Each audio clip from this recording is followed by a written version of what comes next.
पंढरपुरातील सराफाला लुटणाऱ्या टोळीतील 2 आरोपी अटकेत.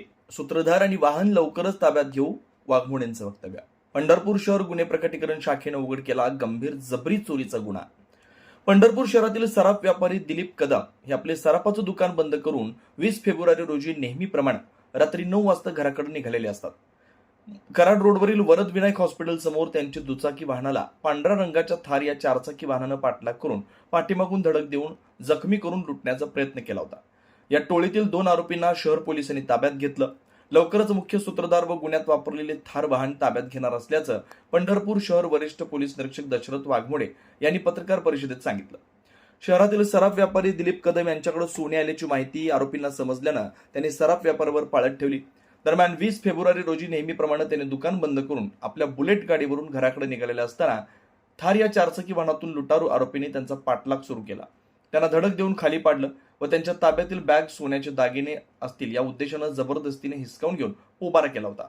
सदर घटनेचा तपास पंढरपूर उपविभागीय कार्यालय व गुन्हे प्रकटीकरण शाखा यांच्या संयुक्तपणे सुरू होता. तपास सुरू असताना घटना घडलेल्या परिसरातील जवळपास 250 सीसीटीव्ही फुटेज चेक करून मोबाईल टॉवरचे तांत्रिक विश्लेषण करून गुन्ह्यात सहभागी असलेले आरोपी जीवन उर्फ करण बंडुगिरी गोसावी वय 22 वर्ष राहणार विप्रदत्त घाट कालिकादेवी चौक, तर दुसरा आरोपी शुभम सुभाष जाधव वय 26 वर्ष जगदंबा वसाहत संतपेठ हे पंढरपूर शहरातील असून यांना ताब्यात घेऊन त्यांच्याकडे चौकशी केली असता सुरुवातीला उडवाउडवीची उत्तर दिली. नंतर मात्र पोलिसी खाक्या दाखवता सदरच्या गुन्ह्यात त्याचा सहभाग असल्याचं निष्पन्न झालं. यातील मुख्य सूत्रधार रोहित जगदाळे व गुन्ह्यात वापरलेली पांढऱ्या रंगाचे थार वाहन लवकरच पोलीस ताब्यात घेतील अशी माहिती पोलीस निरीक्षक दशरथ वाघमोडे यांनी दिली. सदरची कामगिरी पोलीस अधीक्षक अतुल कुलकर्णी, अप्पर पोलीस अधीक्षक प्रीतम कुमार यावलकर, सहाय्यक पोलीस अधीक्षक प्रशांत डगळे, वरिष्ठ पोलीस निरीक्षक दशरथ वाघमोडे यांच्या मार्गदर्शनाखाली गुन्हे प्रकटीकरण शाखेचे पोलीस उपनिरीक्षक नितीन जगताप, पोसई महादेव पिसाळ, श्रेणी पोलीस उपनिरीक्षक राजेश गोसावी, पोलीस फौजदार कदम, पोलीस हवालदार हेंबाडे, सिरमा गोडसे, सचिन हेंबाडे पाटील, पोलीस नाईक साहिल तांबळे, कृष्णा पकाले, पोलीस शिपाई शाहजी मंडले नवले, पोलीस कॉन्स्टेबल बजरंग बिचुकले ठाकर तसेच सायबर शाखा सोलापूर ग्रामीणचे पोलीस शिपाई रतन जाधव यांनी केले. प्रकटीकरण शाखेने जबरी चोरीचा गंभीर गुन्हा उघडकीस आणला आहे. याच्यामध्ये दिनांक 20 फेब्रुवारी 2026 रोजी पंढरपूर शहरातील सराफ व्यापारी ST कदम यांच्यावर पाळत ठेवून आरोपींनी सराफ व्यापारी आपल्या घरी बुलेटने गाडीने जात असताना आरोपींनी पाठीमागे थार गाडीमध्ये येऊन थार गाडीने त्यांना धडक दिली होती व धडक देऊन त्यांना जखमी केल्यानंतर त्यांच्याकडील बॅग घेऊन ते पसार झाले होते.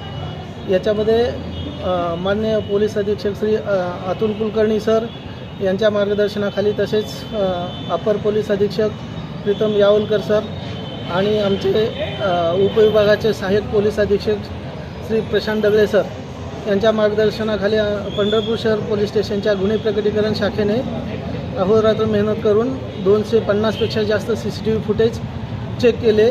त्यातून गुन्ह्याची उकल केलेली आहे. याच्यामध्ये गुन्ह्याच्या कटामध्ये सहभागी असलेले पंढरपूरमधील 2 आरोपी, ज्याच्यामध्ये जीवन उर्फ करण बंडुगिरी गोसावी राहणार विप्रदत्त घाट कालिकादेवी चौक पंढरपूर याला व दुसरा आरोपी शुभम सुभाष जाधव राहणार जगदंबा वसाहत संतपेठ पंढरपूर या दोघांना अटक केलेली आहे. यातील मुख्य आरोपी रोहित जगदाळे याचा शोध सुरू आहे. याच्यामध्ये सराफाच्या येण्या जाण्याच्या सवयीवर लक्ष ठेवून पाळत ठेवून त्याच्याकडे सोन्याचा मुद्देमाल असल्याची माहिती या आरोपींना मिळालेली होती आणि त्यांनी रॉबरीच्या उद्देशानेच हा गुन्हा केला होता. पंढरपूर शहर पोलीस स्टेशनच्या गुन्हे प्रकटीकरण शाखेने हा गंभीर स्वरूपाचा गुन्हा उघडकीस आणून